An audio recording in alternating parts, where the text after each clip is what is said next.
dengan tema meneguhkan Islam rahmatan lil alamin. Waktu dan tempat kami persilahkan untuk Gus Pak. Assalamualaikum warahmatullahi wabarakatuh. Waalaikumsalam warahmatullahi wabarakatuh. Alhamdulillahirabbil alamin. Allahumma shalli wa sallim ala habibika Mustafa ka nabiyina Muhammadin wa ala alihi washabihi asma'in. Amma ba'du. Yang kita hormati Bapak Rektor UMN Dr. Fauzan MPD, Bapak Suparto, Bapak Haris, Bapak Stardi, dan Bapak Irwinto, juga Direktur Telkom Bapak Mungkas, teman-teman UMM dan semua yang mendengar yang kami hormati. Ini ngaji itu harus objektif itu jujur. Jadi bisa saja korbannya ya saya, bisa rektornya, bisa semuanya. Tapi korban dengan makna yang bagus. Karena di antara saran Al-Quran, Allah ngendikan kalau belajar atau mencari nasihat atau mencari kebaikan apa saja, itu diistilahkan walau ala anfusikum awil walidaini wal aqrabin, meskipun ketentuan itu merugikan kamu. Jadi ketentuan apapun yang merugikan kita harus tetap kaji, meskipun itu tidak menguntungkan kita. Karena banyak problem, mulai dulu sebenarnya problem itu orang yang wakam da'in yadda'i annahu da'a ilallah, tapi hakikatnya yad'u ila nafsi. Jadi banyak da'i yang mengklaim dirinya mengajak ke Allah dan Rasul, tapi sebetulnya hakikatnya mengajak ke kelompoknya sendiri. Saya ini termasuk kiai yang masih orisinil. Artinya orisinil gini, suatu saat atau kapan saja saya kok sudah tidak laku jadi kiai, asal Islam jalan tetap senang, karena nggak penting yang populer saya apa enggak, itu tidak penting, yang penting agama ini tetap jalan. Sama, negara ini harus jalan siapapun presidennya. Ya, ini penting saya utarakan karena perbedaan antara nafsu dan komitmen beragama itu tipis sekali. Sehingga dulu pernah ada cerita, ini bukti keadilan Rasulullah SAW. Pernah suatu saat Nabi itu ngaji seperti ini. Terus ada pemuda dengan cueknya ngelewati masjid yang sedang dipakai Nabi ngaji. Sehingga cerita semuanya ngomel ya, bergumam. Celaka betul pemuda itu, ada Nabi ngaji kok tidak ikut ya. Tapi Nabi secara besar hati ngendikan, ini ada di beberapa kitab di Fadhailul Kasbi, keutamaan kerja. Kata Nabi, pemuda itu mau mencangkul di lahannya. Jika dia mencari nafkah untuk keluarganya, untuk kebaikannya, maka itu bagian dari ajaranku. Jadi Nabi berbesar hati bahwa kerja seperti itu bagian dari ajarannya. Jadi tidak harus datang ke majelis ngaji. Dan bisa saja yang sedang hadir itu ya orang yang hindari istrinya minta belanja, dari ngaji terus benar dituntut belanja kan gitu. Mungkin anak-anak UMM yang kesini daripada tengok-tengok yang Malang bosen jalan-jalan ke Rembang gitu. Ya, jadi nggak mesti benar juga niatnya gitu. Jadi ya sama itu. Jadi kalau di dunia kiai yang masih orisinil itu, nafsu itu benar-benar dilatih. Maka masyhur dalam cerita ada orang perang sama Ali radhiyallahu anhu. Ketika perang ini sangat semangat, tapi ketika orang itu meludahi dan Sayyidina Ali ini tersinggung karena diludahi, Sayyidina Ali langsung angkat tangan, sudah perangnya nggak usah diteruskan, karena saya marah sama kamu sekarang demi nafsu, karena kamu meludahi saya, padahal saya tadi motifnya demi Allah dan Rasul. Jadi sangat tipis bedanya kita emosi karena diri kita dan emosi karena Allah dan Rasul. Sehingga ketika diludahin ini terus beliau mikir, jangan-jangan perang saya karena saya diludahin. Nah, yang hilang dari peradaban modern adalah Allah itu tidak begitu hadir di hati kita. Saya sering cerita di mana-mana, teks hadis itu sebenarnya berbunyi gini, ini hadis sahih.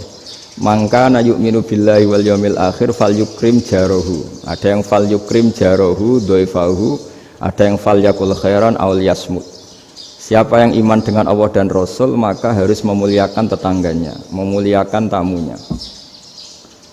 Dulu itu ada seorang ulama dipanggil anak muda, dibully terus sekarang. Wahai kiai, datang ke rumah saya. Datang kiai itu.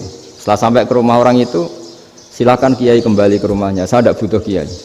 Kiai itu dengan riang kembali. Setelah di rumah dipanggil lagi. Pak Yai, silakan datang ke rumah saya. Datang lagi. Ya senyum-senyum kiainya santai.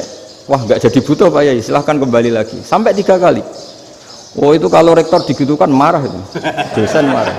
Kiainya santai. Santai, senyum-senyum, rileks. Ketika ditanya, kenapa Pak Yai tidak tersinggung? Jawabannya unik.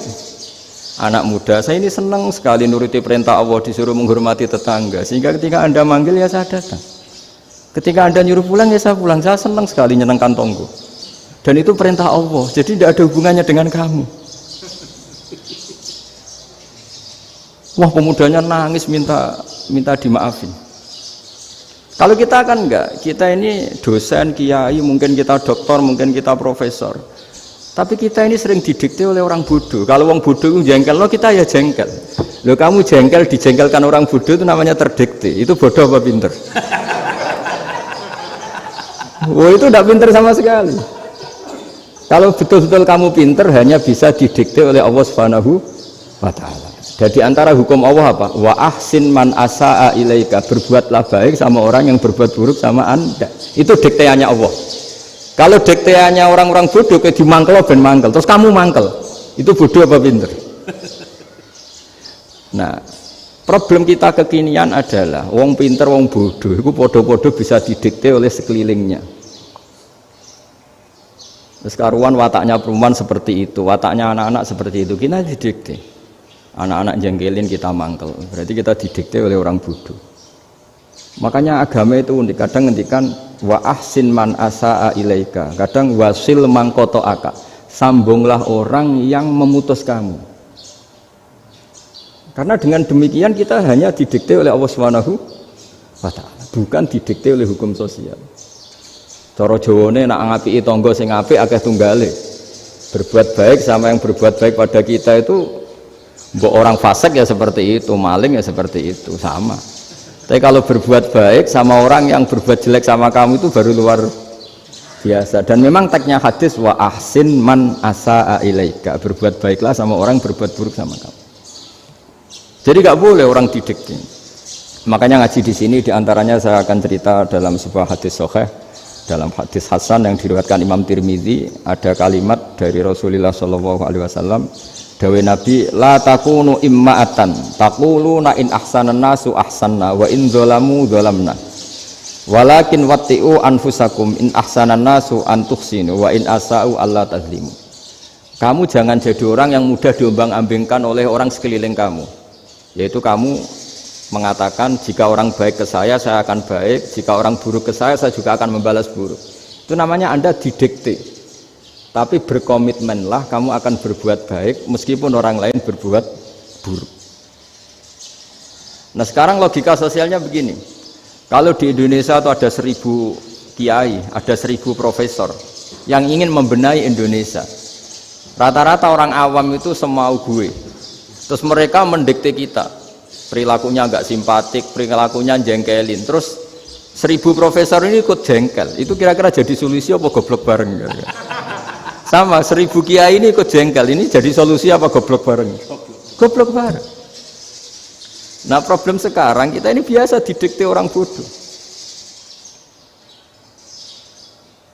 Nah makanya ciri khas orang muslim itu kata Nabi, mangkana yu'minu billahi wal yaumil akhir. Jadi baik tetangga karena perintahnya Allah dan Rasul. Pentingnya apa? Bedanya karena berbuat baik ini perintahnya Allah, mbok tonggo apik lah kita tetap apik karena perintahnya Allah dan Rasul. Begitu juga dengan hubungan dengan istri, dengan anak. Bojomu lagi cerewet lah ya tetap apik. Karena dengan cara itu kita hanya tunduk kepada Allah dan Rasul. Tapi kalau kamu, istri saya kalau baik ya saya baik, kalau enggak ya enggak. Berarti Anda didikte oleh perilakunya dia. Itu latihan, ya kalau dalam bahasa pondok, latihan jadi wali itu yang paling berat. Nabi itu kalau sama orang munafik itu sabarnya Masya Allah. Padahal Nabi berso kalau orang itu orang munafik. Karena dengan cara seperti itu, bahwa kebaikan Nabi pada seseorang itu atas perintahnya Allah dan Rasul, bukan atas nama servis. Kalau Nabi hanya baik kepada Abu Bakar, itu mungkin orang bilang, wis adune wong Abu Bakar baik sama Nabi. Tapi kalau Nabi baik sama orang munafik, Abdullah bin Ubay bin Salul, itu kalau nggak perintahnya Allah dan Rasul itu nggak bisa. Nah ini cobalah berlatih seperti itu, sehingga kita tidak mudah didikte. Ya saya ulang lagi, nggak mudah apa? Didikte. Maka di antara kebaikan Allah dan Rasul adalah bahkan orang dolim saja diberi jatah rahmat. Makanya tadi seperti mukadimah yang dibaca Pak Haris tadi, agama ini rahmatan lil alamin. Orang yang dolim saja dapat jatah apa? Rahmat, apalagi yang soleh. Nah kemudian yang perlu dicatat, kenapa kita menjadi enjoy dengan Islam? Islam itu adalah agama yang tidak didikte oleh materi. Jadi kalau Anda ingin makan enak, mungkin kalau pikiran kebanyakan orang, anak-anak muda yang milenial, yang gaul, ingin makan enak ya makan yang disukai. Misalnya sate atau bakso Malang atau apa. Kalau orang-orang yang jadi wali gak gitu cara berpikir. Ini yang masih orisinil. Ditanya, ini dunia baru kesulitan makanan, baru resesi. Cara makan enak gimana? Jawabannya lucu. Ya gampang, idamuhu alju. Idam itu lauk. Kalau kamu ingin makan lauknya paling enak apa? Alju. Kamu harus lapar banget. Sampai kalau puasa itu melihat tempe itu wah luar biasa. Tapi kalau kamu nggak puasa, air putih itu nggak menantang. Tapi kalau puasa, tempe air putih itu menarik dan Anda tetap lahap. Apa? Karena lauk terbaik adalah alju, yaitu lapar. Nah tapi kita ini enggak, kita ini kayak orang bodoh. Kayak orang bodoh tadi, profesornya makan nyaman ya kalau sesuai selera. Nah itu kan sama dengan anak-anak ABG. Anak ABG itu makan lahap ya kalau yang disukai. Lalu bedanya apa ABG sama profesor? Kalau cara berpikir masih sama kan itu. Kiainya juga gitu, kiai makan enak kalau yang disukai, kalau enggak. Lalu bedanya apa kiai sama orang awam? Orang awam juga gitu, makan lahap ya kalau yang disukai. Nah ternyata perilaku kita ini yang pintar sama yang bodoh sama mas. Kalau kamu ingin berkasta lebih baik, itu cara makan enak itu apa? Idamuhu al-ju'. Lauk terbaik adalah karena kita sangat lapar. Makanya masyhur dalam cerita-cerita tarikh sirah nabawiyah, Nabi diberi hadiah, beberapa hadiah. Di antaranya ada yang diterima, ada yang enggak. Termasuk yang dikembalikan itu dokter. Ada seorang raja memberi hadiah Nabi dokter Tobit. Itu sama Nabi dikembalikan. Karena dokter ini sudah lama kumpul Nabi itu enggak pernah sakit. Akhirnya dokter ini putus asa, ini enggak perlu diobatin. Ketika ditanya, kenapa ya Rasulullah engkau tidak pernah sakit? Karena kita ini kaum, kita ini komunitas masyarakat yang tidak akan makan kecuali lapar. Dan kalau sudah makan, berhenti sebelum kenyang. Jadi sederhana sekali pengobatan zaman itu. Sebagian besar penyakit itu pasti disebabkan kita ceroboh dalam hal makan. Sudah ngerti kalau durian masalah, kalau makan durian enggak kehitung gitu, apalagi kalau gratisan itu tambah banyak gitu. Pola tidur juga gitu kata Nabi, dan kita tidak tidur kalau tidak sangat ngantuk. Nah itu namanya orang-orang soleh yang sudah tidak didikte materi. Kalau yang didikte materi kan bisa tidur nyenyak kalau kasurnya enak, AC gini-gini. Sebenarnya enggak, tidur enak itu ya kalau sangat ngantuk. Mbok di gudang, mbok di bis, kalau sangat ngantuk ya semuanya ya enak. Sama, mbok lapar, mbok hanya tempe, tapi kalau sangat lapar itu ya enak. Nah ini ilmu yang mulai hilang, ilmu-ilmu yang mulai hilang. Nah, cara ibadah juga gitu. Kita ini kan, saya ini punya bapak kiai, mbah kiai, punya guru yang sangat alim ya seorang kiai Kiai Memun. Itu dulu kita pengkaji ilmu, itu tidak pernah tahu bedanya NU dan Muhammadiyah. Karena dulu Mbah Darwis itu, Kiai Dahlan itu, dulu ngajinya bersama Mbah Hashim ketika di Indonesia yang ngaji Mbah Soleh Darat. Mbah Soleh Darat itu dulu ngajinya sama buyut saya ke-6, namanya Mbah Soleh Asnawi di Kudus. Mbah Soleh Darat itu dulu alim-alimnya orang Jawa ya Mbah Soleh Darat, Soleh bin Umar. Tempatnya di Semarang, tapi beliau itu sebenarnya orang Jepara yang dekat Kudus. Setelah di Mekah, Mbah Hashim ini mondoknya ya, mulazimnya ke Syekh Mahfud Termas, tapi sesekali ke Syekh Khotib Minangkabau. Nah yang Mbah Ahmad Dahlan lebih sering ke Syekh Khotib Minangkabau, sesekali ke Mbah Mahfud. Singkat cerita, karena Syekh Khotib Minangkabau sudah modern ya, terlibat organisasi dunia. Pas itu beliau pengagum Muhammad Abduh, pengagum Rasid Ridho, sehingga bawaannya Mbah Dahlan itu lebih pergerakan karena beliau lebih ngidolakan Syekh Khotib. Nah Syekh Khotib sendiri sebenarnya orang Minangkabau. Jadi beliau namanya Muhammad saja sebenarnya. Jadi menantunya orang Arab. Oh itu dicibir mertuanya ini karena punya mantu orang Jawa, orang ndak Arab. Singkat cerita terus si mertuanya bilang gini, kamu jangan pernah bilang kalau orang Arab itu mansa kanal Arab, orang yang bertempat di Arab. Walakin mantakallama bi arabiyyin fasihin, tapi orang bisa ngomong Arab secara fasih. Singkat cerita, kalau kamu tidak percaya, nanti suatu saat menantu saya kalau Jumatan, tidak usah kamu kasih tahu, langsung suruh jadi khotib. Nggak usah kamu kasih tahu, syaratnya tidak usah kamu kasih tahu. Kalau sekarang kan enggak. Kalau dosen mau jadi khotib kan mengumpulkan materi dulu. Lucunya di antara materinya itu dari TV, makanya jadi ribet kan khutbah sekarang. Kalau musim corona ya akan ngomong corona, musim apa yang ngomong apa. Jadi lagi-lagi didikte oleh media. Sebenarnya kalau ngomong kan sesuai kebutuhan umat, ini obatnya apa, tapi enggak sesuai trending topik, itu kan kayak anak-anak gaul. Ini dokter kok gitu kan aneh. Singkat cerita si khotib ini enggak dikasih tahu, saya Muhammad tadi enggak dikasih tahu, langsung disuruh khutbah.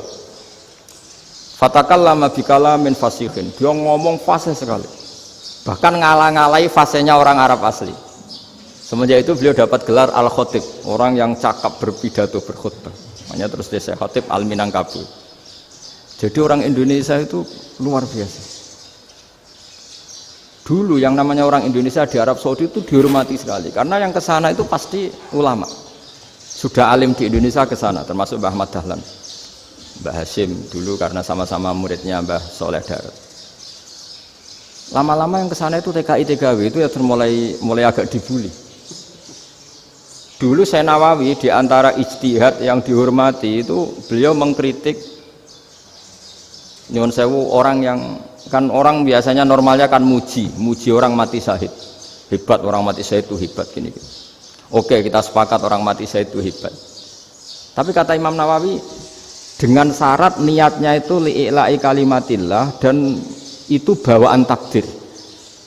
Saya ulang lagi, itu bawaan takdir, harus mati di medan perang. Tapi tidak boleh seseorang ini niat perang tapi niatnya supaya syahid. Karena kalau begitu berarti dia berniat supaya menjadi maktulal kafir, orang yang dibunuh orang kafir. Kedua, dengan dia mati berarti pasukan Islam berkurang. Berarti dia ingin pasukan berkurang, hanya ambisinya dia ingin langsung ke surga. Misalnya pasukan orang Islam itu 10, orang kafir 10. Kalau kamu ingin syahid berarti mati 1 kan, tinggal 9 kan. Nah kalau yang seperti itu 10 kan mati semua. Gara-gara ingin syahid akhirnya perangi rapati tenanan, benang mati, benang mlebu swarga. Kata Syekh Nawawi, ya enggak. Kalau kamu perang sama orang kafir ya niat menang. Dengan niat menang ini kamu ingin li'ila'i kalimatillah. Tapi kalau kamu ingin syahid berarti kamu menuruti keinginan nafsu kamu nang cepat masuk surga. Itu orang Arab kagumnya bukan main. Karena di mana-mana orang itu dinilai dari niatnya. Paham ini ya? Tapi perang loh ya, dalam kondisi perang, bukan teroris. Perang itu artinya orang kafir yang ingin bunuh kita, itu perang namanya apa? Perang. Dulu orang cerita syahid itu hanya pokoknya syahid itu hebat, pokoknya syahid itu hebat. Syahid di medan perang itu hebat, pokoknya syahid di medan perang hebat. Tapi ketika Syekh Nawawi memberi penjelasan ilmiah, jika kamu perang ingin cepat mati, ingin cepat syahid, artinya ini untuk pemenuhan diri kamu, karena kamu bayangkan langsung masuk surga. Kamu lupa bahwa dengan kamu dibunuh, kekuatan Islam berkurang. Akhirnya beliau memberi penjelasan, syahid itu bagus, itu sebagai takdir. Hanya takdir itu kita perang yang ingin menang, tapi takdirnya mati. Jangan dibalik, oleh perang rapati tenanan, benang mati, namun lebu. Itu yang pertama, termasuk ulama yang pertama memberi penjelasan itu Syekh Nawawi. Akhirnya melahirkan kekaguman yang luar biasa dengan tafsir Munirnya itu. Terus beliau itu orang yang rileks kalau menjelaskan ilmu. Ini ya juga guru-gurunya Mbah Hasyim, Mbah Guru sama Mbah Hasyim sama Mbah Ahmad Dahlan Syekh Nawawi itu. Jadi dulu yang alim di Arab itu ada Syekh Nawawi, ada Syekh Khotib Minangkabau, ada Syekh Bakir Jogja, ada Syekh Mahfud Termas. Itu orang Indonesia banyak sekali yang alim.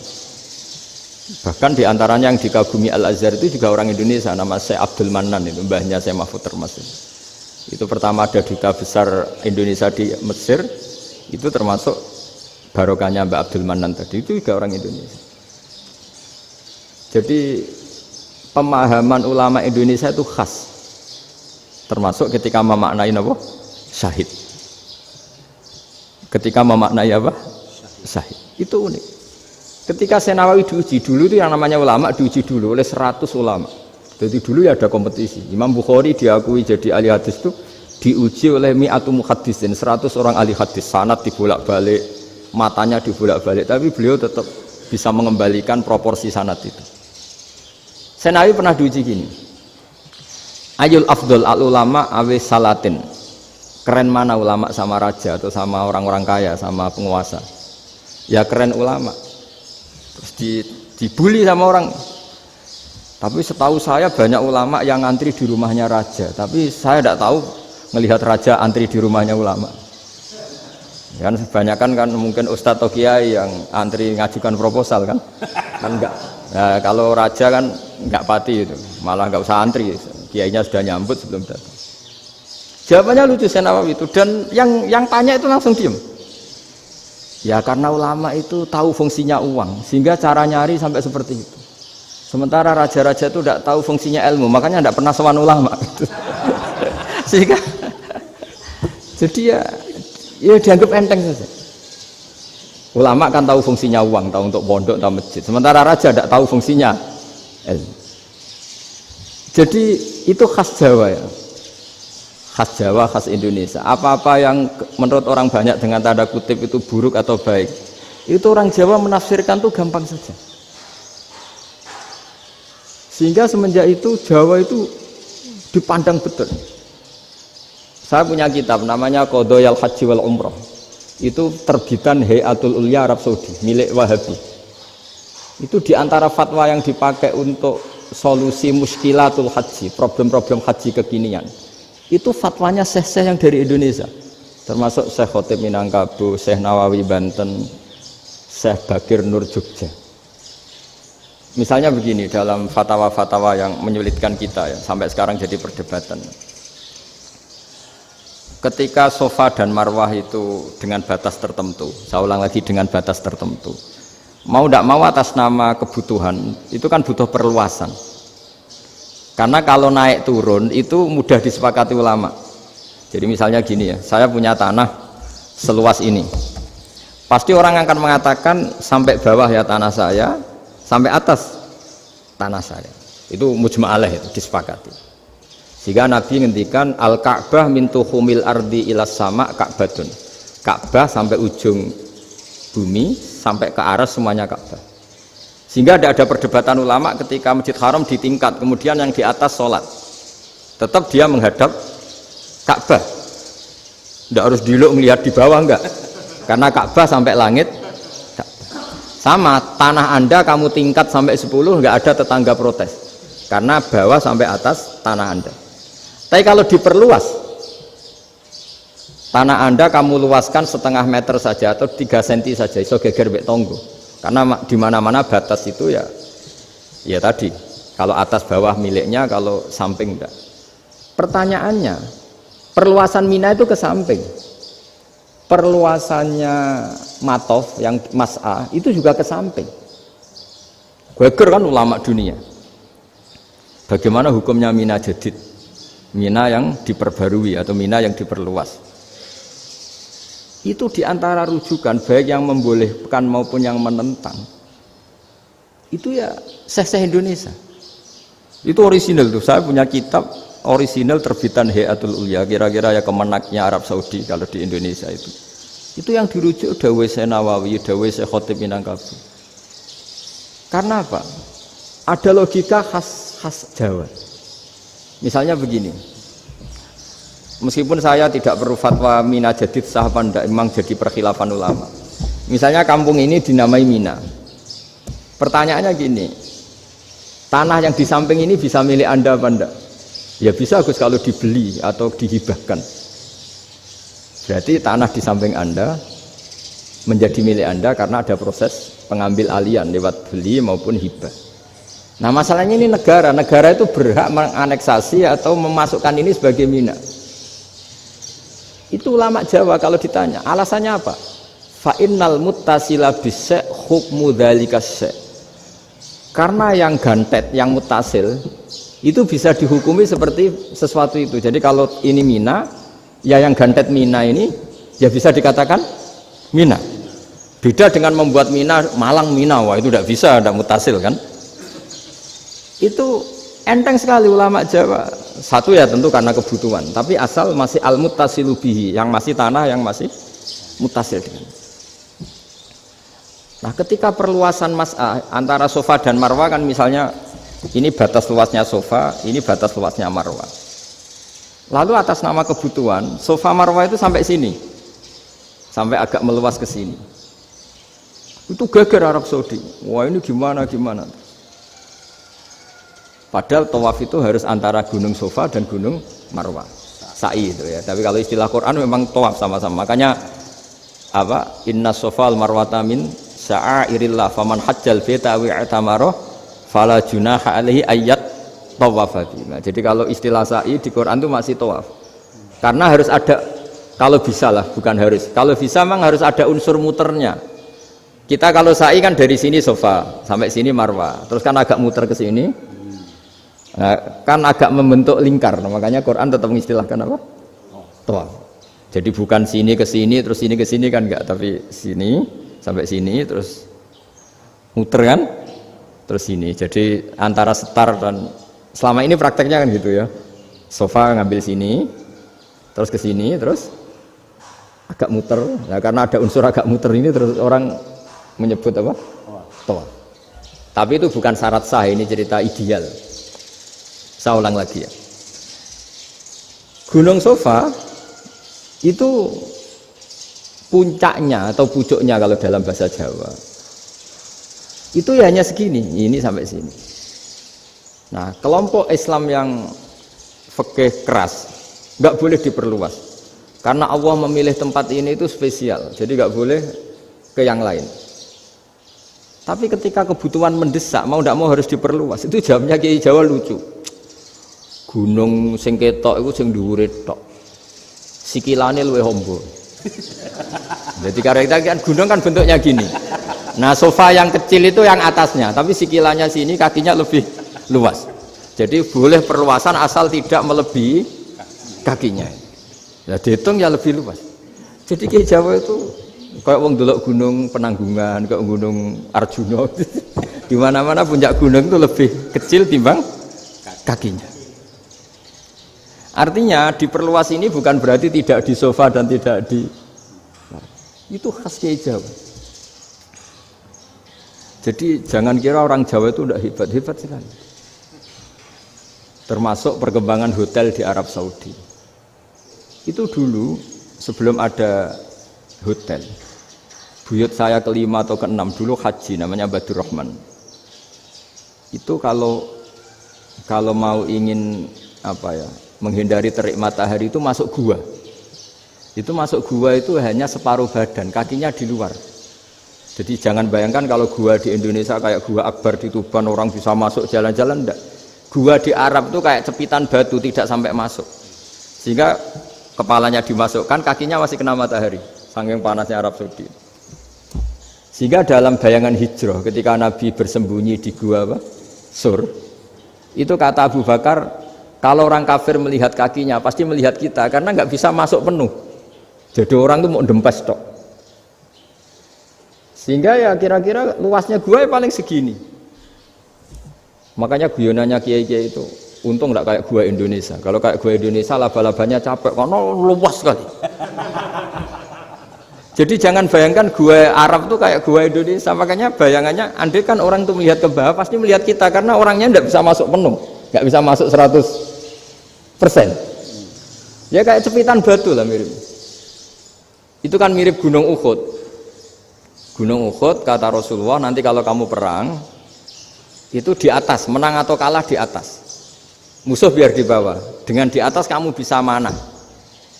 Jangan bayangkan kayak Gunung Merapi, kayak Gunung Penanggungan. Nah, kalau Gunung Penanggungan manah ke bawah yang leyang kan. Jadi gunung di Arab itu kayak bukit. Ya sampean pernah kan ke Uhud itu ya sama ini aja tinggi ini kan. Nah ini yang mulai ada mis. Makanya nerjemah itu susah di Indonesia. Karena jabal itu udah harus tinggi. Kalau tinggi nggak bisa manah dari atas ke bawah kan nggak ngefek kan. Sampai kalau ke Uhud gunungnya kan pendek sekali sehingga yang manah dari atas ke bawah ya kalau kena musuh ya celaka karena memang dekat. Ya kalau gunung Indonesia manah dari atas ke bawah yang leyang nggak ngefek. Nah itu susahnya nerjemah bahasa Arab ke kita. Jadi apa ya? Transkrip itu nggak gampang karena ada pengertian yang beda. Kita kalau bilang gunung itu tinggi sekali. Lama-lama yang di Indonesia ini orang-orang yang bodoh. Sehingga orang Jawa kalau ke sana dibully, ya Jawa tak kuluh kaya. Orang Jawa itu penggaweannya itu makan ular. Karena belut itu kalau di kamus itu persis ular. Dulu itu kan kamus tidak full color. Gara-gara gak full color, gambar belut sama ular itu sama. Belut itu belut sama ular kalau nggak full color gambarnya sama apa enggak? Sama. Terus orang Jawa itu kan masih banyak yang makan bajing itu apa? Ketupai itu. Bajing kalau digambar tidak full color sama dengan tikus. Gambar yang tidak warna hitam putih. Sehingga kita ini dibully pemakan tikus dan pemakan ular. Karena belut itu persis ular kalau digambar yang tidak full color. Sampai datang Syekhona Khalil, datang ulama. Ngarang kitab ya judulnya Al-Belut. Karena enggak terima bangsanya dinyek makan apa?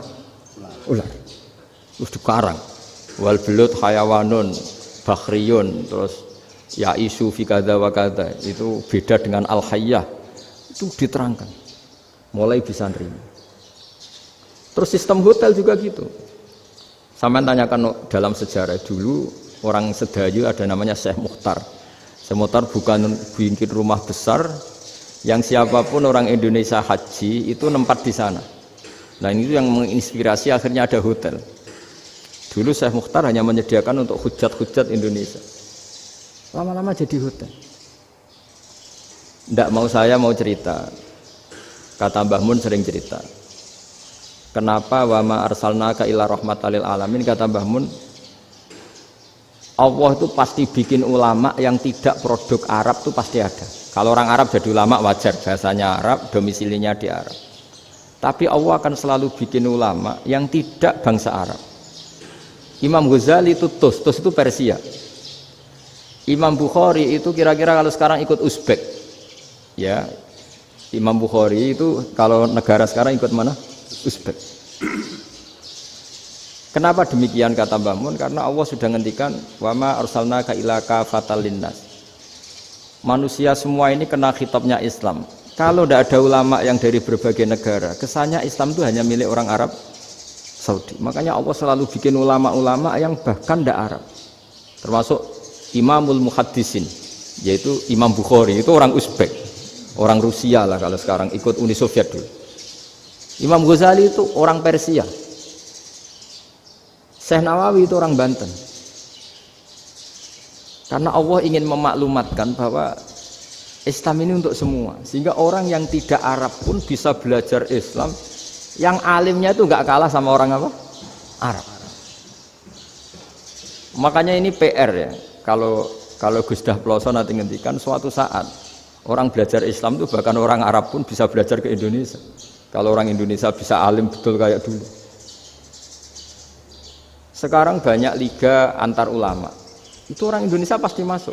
Ulama-ulama top dunia. Itu pasti orang Indonesia banyak yang masuk.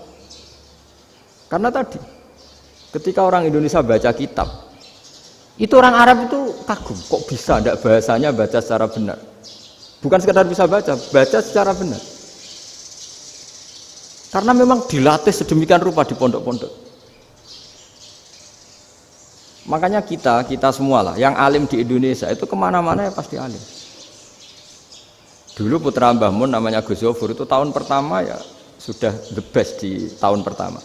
Kalau tahun pertama the bestnya ilmunya bawaan dari sarang, dari keluarganya. Gus Naji mondok di Said Muhammad tahun pertama sudah dipuji sebagai yang teralim karena ya sanggup. Kalau dipujinya tahun ketiga, tahun keempat kan mungkin dapat dari sana. Ini tahun pertama. Saya ulang lagi tahun pertama. Karena pengajaran di Indonesia itu luar biasa di pondok-pondok ini. Makanya kalau dalam anekdot pondok itu cerita-cerita lucu itu. Ada orang Jakarta ngaji, setelah di kelas itu pelengahan terus. Melihat jendela, lihat pintu terus. Lama-lama gurunya marah. Kamu diajarin kok ndak punya sopan, melihat pintu terus gak memperhatikan guru. Anak Betawinya jawabnya lucu. Habis Pak Guru bohong. Kenapa ya? Kamu Pak Guru bilang Ja'a Zaidun, Zaid datang. Tak lihat gak ada yang datang. Setelah itu contoh nasab kan ro'a itu Zaidan. Saya melihat Zaid, saya gak melihat Zaid. Contoh ketiga yang jer kan maror tuh Zaidin. Saya berjalan ketemu Zaid. Pak Guru diam di situ gak jalan-jalan. Jadi saking detailnya Indonesia dia cari. Kalau rofa Ja'a Zaidun, kalau nasab ro'a itu Zaidan, kalau jar maror tuh Zaidin. Nah si murid Betawi ini karena pertama sekolah, ngiranya gurunya itu cerita Zaid datang, makanya dia ngelihat pintu terus. Mana katanya datang kok tidak datang-datang. Nah dengan latihan seperti itu, kemungkinan orang Indonesia salah itu kecil karena memang dilatih betul. Saya ulang lagi karena memang dilatih betul. Sehingga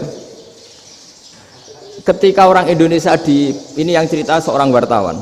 Ini kisah nyata. Kali ini tidak anekdot, kisah nyata. Ada wartawan internasional meliput Ramlah. Ramlah itu di Gaza, ya, di Palestina. Wartawan Indonesia ini hanya bisa bahasa Inggris. Dijak ngomong bahasa Arab. Terus dia bilang saya tidak bisa. Saya tidak bisa, saya bisanya ngomong Inggris. Tapi apa yang terjadi setelah sholat, si Indonesia ini jadi imam pakai sholat jariyah lagi. Baca bismillah benar, bismillahi jar karena mudhof ilaih. Terus ketika iktidal ya benar, Rabbana lakal hamdu mil'us samawati wa mil'ul ardi benar. Ketika tahiyat ya benar, at-tahiyatul mubarakatuh sholawat. Sama orang Arab ini diambungi. Orang Arab kalau senang orang itu dicium. Kamu tawaduk, sebenarnya kamu tuh ahli bahasa Arab. Karena orang Indonesia sekali sholat itu nggak ada yang salah, meskipun benarnya karena hafalan, tapi bagi yang ahli nahwu itu hebat. Misalnya kita kalau ngapalkan kan Bismillahi, Bismi jar karena ba, Allahi jar karena mudhof ilaih, Ar-Rahmani jar karena sifat, Ar-Rahimi karena sifat, Alhamdu rofa karena mubtada, Lillahi jar karena ada huruf jarli, Robbi jar karena sifat. Sebetulnya tidak karena pinter, tapi karena hafalan. Tapi orang Indonesia hebatnya itu benar terus. Rabbana lakal hamdu, ya kan? Alhamdu rofa, terus mil'us samawati ya rofa karena sifat. Sehingga terus orang Indonesia kalau sholat di Timur Tengah itu dipuji. Karena makhrajnya ya benar, rofa nasabnya juga benar.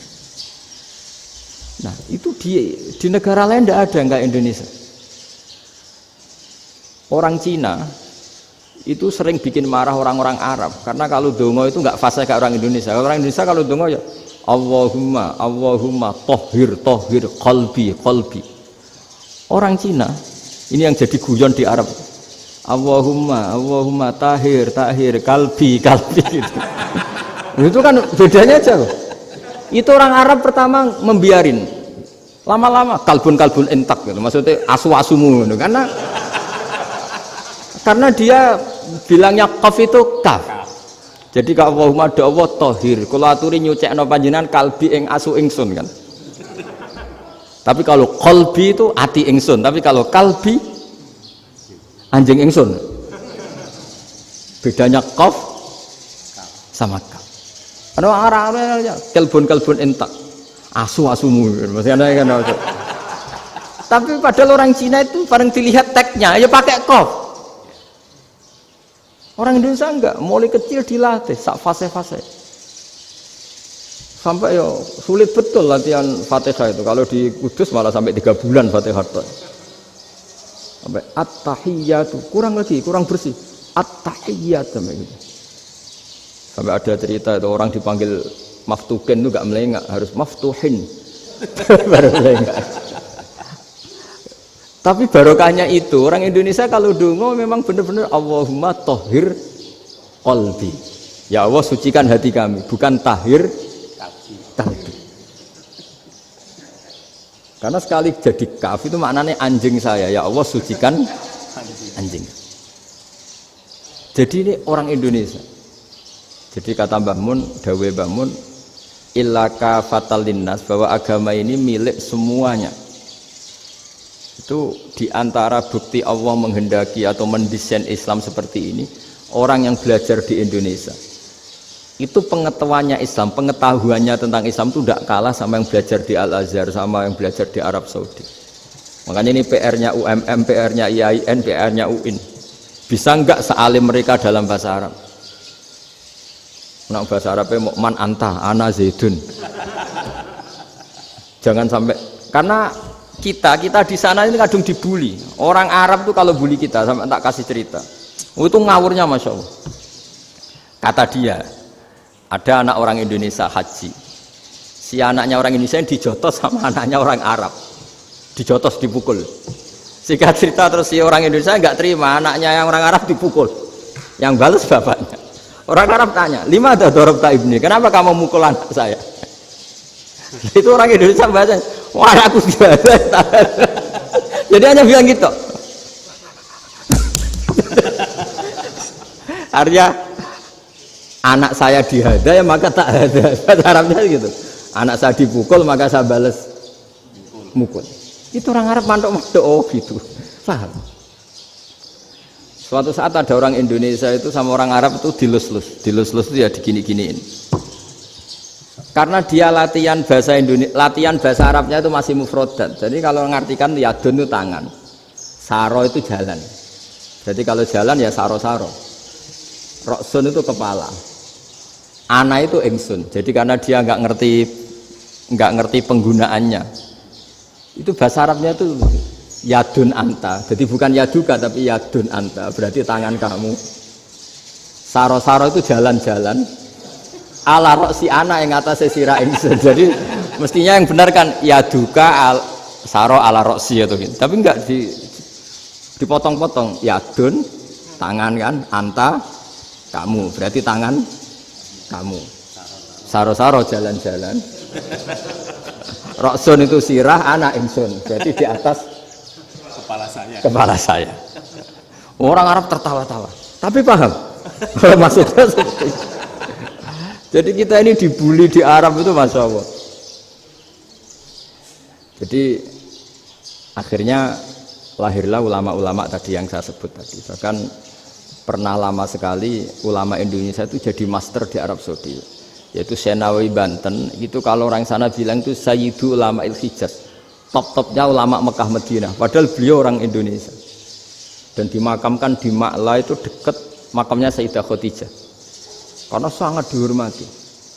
Nah, di antara sebab dihormati adalah ketika orang memahami syahid, maknanya pokoknya maktulal kafir.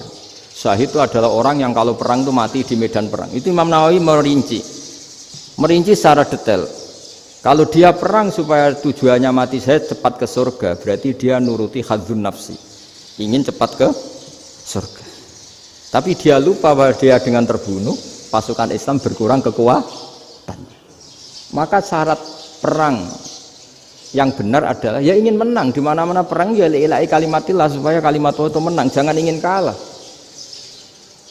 Soal dia mati takdir, tapi jangan ingin mati. Wah, itu terus dikagumi. Ternyata memang oh iya ya, kalau pasukan Islam 10 kafir 10 kita ingin syahid, berarti ya kalau orang ingin syahid kan terus mungkin perangnya ada hati-hati, main ngawur saja terus kalah mati.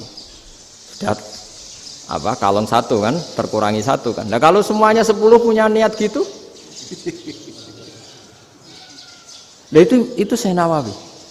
Senawawi itu orang yang begitu gampang nerangkan Quran. Bahkan ketika orang Arab kesulitan ngartikan famathaluhu kamathalil kalbi intahmil alaihi yalhas atau tatrubuna yalhas. Orang tomak itu ibarat kayak anjing. Anjing itu kamu kasih makan ya tetap melet, menjulur-julurkan lidahnya, kamu ndak ya ndak. Itu Imam Nawawi ditanya, ma wajusibbi, lalu wajah tasbihnya di mana? Beliau menjawab fitoma. Jadi anjing punya dua sifat yang berlawanan. Di bab ilmu dipuji, nggak ada hewan yang mudah menerima ilmu kayak apa? Anjing. Sehingga Quran mengistilahkan wama alamtum minal jawarihi mukallibin. Hewan yang mudah diajari itu oleh Quran dibahasakan sudah menganjing. Karena anjing adalah hewan yang paling mudah apa? Diajarin. Itu diakui oleh Quran wama alamtum minal jawarihi mukallibin.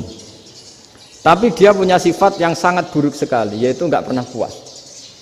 Makanya ketika Bal'am bin Ba'ura, ada tokoh yang kedonyan ya, itu kalau diistilahkan Quran walakinnahu akhlada ilal ardi wattaba'a hawa famasaluhu kamatsalil kalbi in tahmil 'alaihi yalhas aw tatrukhu yalhas. Jadi anjing punya dua sifat yang berlawanan. Di bab ilmu dipuji karena paling mudah diajarin. Itu saya pernah ke Malaysia, diceritain sama polisi Malaysia. Anjing itu saking cerdasnya itu bisa deteksi CD palsu sama CD bajakan, asli sama bajakan. Itu kan nggak kebayang. Kalau narkoba mungkin masih ada bau khusus ya. Atau mesiu atau bom masih ada bau khusus. Ini enggak. Anjing itu dilatih ngecek CD yang asli sama yang palsu. Wah itu kebablas itu pinternya itu. Itu harganya itu 1 miliar lebih. Paling mahal. Jadi mungkin bisa deteksi ini dosen betul apa abal-abal itu bisa. Itu kiai betul apa kiai pesanan itu mungkin bisa. Itu saya punya kitab namanya Al-Hayawanul Kubro. Itu cerita prestasi-prestasi hewan. Itu yang berkuras-kuras sampai berjilid-jilid. Itu ya cerita anjing. Tidak ada hewan sebaik anjing. Di bab itu ya, di bab sampai ya tadi ada anjing yang sangat loyal sama majikannya. Loyalnya Masya Allah, sopannya Masya Allah. Anjing itu mbok lama berbakti sama sampean, nggak mau tidur di ruang tidurnya sampean, dia tetap tidur di luar. Corong Jawa nggak ngelama. Suatu saat si raja ini minum, wisata minum. Pas mau minum diterjang sama anjingnya sampai tumpah. Kecewanya raja ini itu karena selama ini anjingnya sopan sekali. Sekedar ganggu di ruangannya nggak pernah, malah ini mau minum, minuman yang disukai diterjang anjingnya tumpah. Marah kan anjingnya di mana? Ternyata apa? Minuman itu anjing ini tahu kalau minuman itu beracun, diracuni oleh musuhnya. Itu saking hebatnya anjing sampai ketika ngawal rajanya itu tidak sekedar ada penjahat atau maling. Bahkan trik-trik kayak minumannya diracun oleh orang lain itu anjingnya tahu. Sehingga pas mau diminum diterjang sampai terus supaya nggak keminum. Makanya Quran istilahkan anjing itu apa? Wa ma 'allamtum minal jawarihi mukallibin. Hewan piaraan yang kamu ajarin nanti sampai sepinter anjing. Makanya Ashabul Kahfi itu ketika ngajak anjing tadi, beliau tidur, anjing itu tidurnya bil wasit, wakal buhum basitun zira'aihi bil wasit. Jadi dia tidur dalam posisi siaga. Loh coba anjing itu nggak pernah sekolah, karena dia posisi menjaga, tidurnya itu kayak siaga gini. Bukan ngorok semadep ke atas terlentang, itu enggak. Andai kan dia tidur terlentang itu kan yang mau mengganggu kan, wah sunai turu, itu enggak. Dia tidur posisi siaga, makanya disebut lawit tolak ta'alaihim lawalaita minhum firoron. Kalau kamu melihat anjing itu pasti lari karena dia posisi siap merekam. Jadi tidur tapi posisi siap merekam. Jadi matanya tetap terbelalak kayak siaga. Padahal itu enggak diperintah, ya dia memang punya nalar untuk itu. Ini yang disebut wa ma 'allamtum minal jawarihi mukallibin. Dan dalam teori modern juga gitu. Tapi dalam hukum Islam yang dianut mazhab Syafi'i itu anjing tetap najis. Ya sudah najis ya najis, tapi ada mazhab lain yang mengatakan tidak najis. Tapi tidak usah ngurmat anjing, geger nanti kalau rektor kampus punya anjing. Tapi ilmu itu bagus untuk kelangenan kadang. Andai kan tidak ada mazhab Malik, maka kita kesulitan menceritakan Ashabul Kahfi yang hewan piaraannya itu anjing. Tapi misalnya anjing disucikan, kita juga nanti susah menjelaskan hadis Nabi malaikat itu tidak masuk rumah yang di situ ada apa? Anjing. Maka ilmu itu makanya kata Imam Sa'roni, sebagian ilmu itu memang kelangenan, tapi nggak boleh jadi praktek. Tapi harus ada. Misalnya begini, contoh paling gampang. Api dalam mazhab Syafi'i kan alat pensuci hanya dua, air dan tanah. Ya saya ulang lagi, air dan tanah, yaitu tanah untuk mensucikan najis anjing. Imam Abu Hanifah menambahkan api. Mazhab Syafi'i itu agak kesulitan ketika ada batu bata dibikin dari tanah-tanah yang bercampur kotoran. Mazhab Syafi'i akan kesulitan karena di situ ada najis yang jadi materinya bata. Hukumnya gimana kalau nanti dipakai masjid? Tapi barokahnya ada beberapa mazhab. Abu Hanifah mengatakan dan api. Jadi apa tadi air, tanah, api. Alasannya masuk akal. Ketika usatul mukminin, orang-orang mukmin yang ahli maksiat itu sebelum masuk surga, kalau dia dosanya banyak itu dibakar dulu supaya suci. Emas itu untuk memisahkan dengan materi lain juga harus dibakar. Berarti api termasuk alat. Artinya gini, batu bata yang materinya dari tadi najis sekalipun ini menjadi suci karena mengalami pembakaran. Tapi kata Imam Sa'roni, ilmu ini hanya sebagai ilmu. Jangan sampai kalau kamu mau wudhu gak ada air terus membakar diri lah, ini ribet kan. Jadi ilmu itu sebagian memang untuk kelangenan. Karena kita butuh. Andai kan tidak ada mazhab Abu Hanifah, maka kita akan kesulitan pakai bata. Kita tahu cara bikinnya kadang di tempat yang kotor, di tempat yang najis. Tapi karena ini ngalami dibakar, maka hukumnya suci menurut mazhab Abu Hanifah. Dan itu sering. Ulama itu sampai apa? Saya punya kitab fikih namanya Fardul Masail. Pengandaian ada masalah. Jadi masalah itu belum terjadi tapi diandaikan. Misalnya kayak di Texas. Bumi itu bulat bola. Texas itu kalau dibor itu pas Ka'bah. Lalu kiblatnya di mana? Bumi ini kan hanya rubuk-rubuk seperempat, yang ada arah itu seperempat. Tapi kalau Ka'bah itu sama Texas atau Texas dengan Ka'bah itu lalu kiblatnya mana? Mau sudah bebas arah. Maka ilmu mengatakan maro'ahul muslimuna hasanan fawa indawa hasanun. Kamu jangan nuruti ilmu hakikat tapi nuruti mindset. Kalau mainstreamnya orang banyak seperti itu, mindsetnya orang sana misalnya Ka'bah sana ya ikut sana. Tapi ini tidak mewakili hakikat karena kalau yang 380 derajat itu kan terus ribet. Makanya ini kesulitan di bab-bab fikih. Ya saya ulang lagi, kesulitan di bab-bab fikih. Makanya fikih itu selalu bicara misalnya gini, ada orang sholat. Saya ulang lagi. Setelah salam pertama dia kentut, itu sholatnya batal apa enggak? Itu lama berdebat. Yang dikatakan rukun sholat itu salam pertama, sehingga orang kalau sudah salam pertama, maka sudah keluar dari sholat. Maka kalau kentut enggak apa-apa, wong yang keluar dari sholat itu salam pertama. Tapi lalu pertanyaannya, kenapa Nabi salam 2 kali? Lalu yang kedua gunanya apa? Ribet kan, partai ini kalah pasti kalau ditanya gitu. Tapi kalau ditanya dibalik, sholat itu satu ibadah yang dimulai dengan takbir, yang diakhiri dengan salam. Berarti salam pertama itu pengakhir apa nunggu salam kedua? Pertama, di semua ulama bilang salam pertama. Kalau salam pertama sudah pengakhir, berarti pembatalan setelah itu nggak punya efek, nggak punya akibat. Itu kan ribet, debat fikih itu memang ribet. Fikih itu memang senam otak karena pertanyaannya mirip-mirip seperti itu. Nah, sampean milih mana? Milih salam pertama apa salam kedua? Pasti ulama milih salam pertama. Jadi anehnya fikih itu di situ. Misalnya orang mati, takbir itu berapa kali? 4 kali. Andai kan takbir 5 kali itu batal apa enggak? Satu ulama mengatakan 5 kali itu batal. Karena rukunnya sholat jenazah itu takbir 4 kali. Berhubung ini rukun, kalau nambahi ke 5 berarti menambahkan rukun. Kayak kamu sholat rukuk 2 kali kan batal, sujud 3 kali batal karena menambahkan apa? Rukun. Berarti kalau takbir 5 kali batal. Tapi pertanyaannya, takbir itu adalah wiridan biasa, sehingga kalau ditambahkan nggak punya akibat batal. Jadi perdebatan ulama itu kadang ya lucu. Kayak kemarin Pak Haris pas pertama bertamu ke sini mau ngundang saya, tak ceritain.